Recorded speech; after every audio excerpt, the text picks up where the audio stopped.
জিমের প্রয়োজনীয়তা, ব্যায়ামের প্রয়োজনীয়তা কেন আসলো? কারণ এই পৃথিবীতে মানুষ কিছুই করবে না, এভাবে বলে থাকবে, এরকম কোনোদিন ঘটেনি। মানে এটা একটা আশ্চর্য জাতি তৈরি হয়েছে এই পৃথিবীতে। আগে যখন ইলেকট্রিসিটি ছিল না আমাদের গ্রামে, তখন সবাইকেই কোনো না কোনো কাজ করতে হইতো।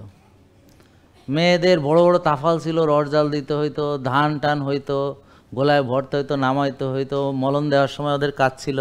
গ্রামের মানুষ যারা পড়াশোনাও করতো, আমাদের সাথে বন্ধুবান্ধব ছিল যারা পড়াশোনা করতো, ওদেরও কাজ করতে হইতো, ফ্যামিলিতে কন্ট্রিবিউট করতে হইতো, বাবাকে সাহায্য করতে হইতো।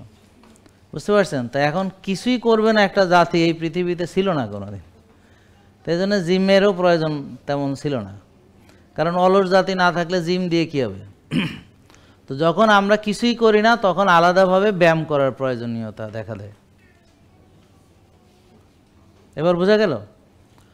তো এখন ব্যায়াম না করার একটা কুফল, এইটা হলো একটা রোগ, সেটা তো কোনো মেডিসিন দিয়ে ভালো হবে না মা। কারণ আপনারা গিরা ব্যথা, মাজা ব্যথা, আপনারা খুমানে অর্থোপেডিক ডাক্তার দেখাচ্ছেন, লো ব্যাক পেইন, হ্যাঁ, এটা তো মূল চিকিৎসা তো ডাক্তার কোনো দিন করতে পারবে না। এটা আপনাকে ওজন কমাইতে হবে, ভিটামিন ডি বাড়াইতে হবে, তারপর ক্যালসিয়াম ভিটামিন সমৃদ্ধ খাবারগুলো খেতে হবে, ভালো ঘুমাতে হবে, সেভাবে এক্সারসাইজ করতে হবে, শরীরটাকে সচল রাখতে হবে। জেকে লাইফস্টাইল, ওষুধ মুক্ত সুস্থ জীবন।